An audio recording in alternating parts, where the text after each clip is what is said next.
এই মিষ্টিটা বানাতে আমার গ্যাসটা পর্যন্ত জ্বালাতে হয়নি, মুখে দেওয়া মাত্র গলে যাচ্ছে আর ফ্লেভারটাও দারুণ। মাত্র 10 মিনিটে নামি দামি দোকানের মতো মিষ্টি ঘরে থাকা সামান্য কিছু উপকরণ দিয়ে বানাতে পারবেন, তাও আবার আগুনের ব্যবহার না করেই। হাতে সময় কম থাকলে এই মিষ্টিটা একবার বানিয়ে দেখতে পারেন।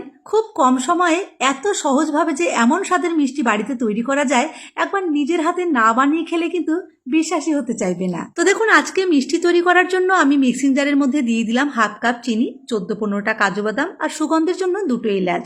মিক্সিটা ঘুরিয়ে এগুলো খুব সুন্দর মিহি করে গুঁড়ো করে নিতে হবে, যেন চিনির দানা না থাকে। মিষ্টি খাওয়ার সময় চিনির দানা দাঁতে পড়লে কিন্তু খেতে ভালো লাগবে না, তাই একদম মিহি করে গুঁড়ো করে নিতে হবে। এর মধ্যে দিয়ে দেব 1 কাপ শুকনো নারকেলের গুঁড়ো আর দেব 1 কাপ গুঁড়ো দুধ। দোকানে মাওয়া দিয়ে তৈরি করা মিষ্টিগুলোর যেমন টেস্ট হয়, এই মিষ্টিটারও ঠিক সেই রকমই টেস্ট হবে, তাই আমি 1 কাপ ফুল গুঁড়ো দুধ দিয়ে দিলাম। শুকনো উপকরণগুলো প্রথমে ভালো করে মিশিয়ে নিয়ে তারপর তরল দুধ দিয়ে এটা মেখে নিতে হবে।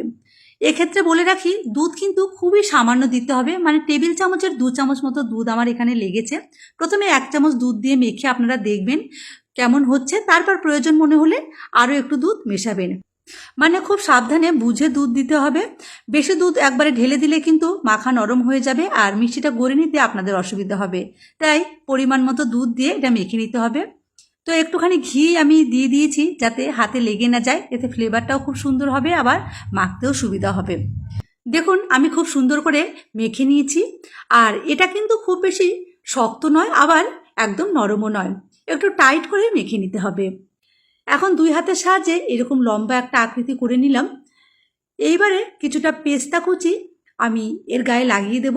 যে কোনো আপনাদের পছন্দ মতো ড্রাই ফ্রুট এখানে আপনারা ব্যবহার করতে পারবেন। এতে মিষ্টিগুলো দেখতে যেমন সুন্দর লাগবে, আবার খেতেও অনেক বেশি সুস্বাদু লাগবে। ব্যাস, মিষ্টি তৈরির কাজ কিন্তু আমার হয়ে গেছে। এইভাবেই আপনারা কিন্তু কেটে কেটে পরিবেশন করতে পারবেন। তবে আমি এখনই কাটবো না, আমি কিছুক্ষণের জন্য ফ্রিজে রাখবো, তাই একটি বাটার পেপারের মধ্যে মুড়ে ফ্রিজে রেখে দিচ্ছি।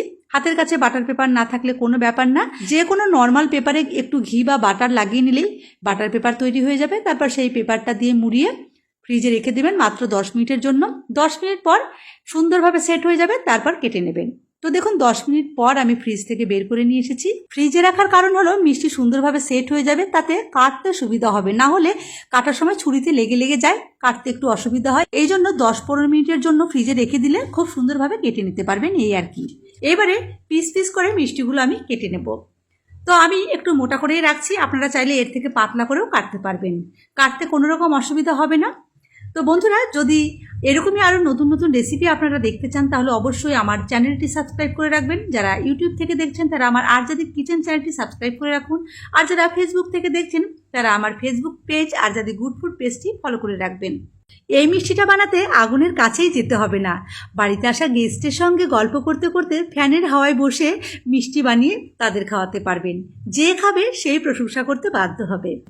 এরকম একটা সহজ পদ্ধতির মিষ্টি যেন সবাই বানাতে পারে, তাই রেসিপিটি শেয়ার করে সবাইকে দেখার সুযোগ করে দেবেন। কেমন লাগলো কমেন্ট করে জানাতে কিন্তু ভুলবেন না। ধন্যবাদ।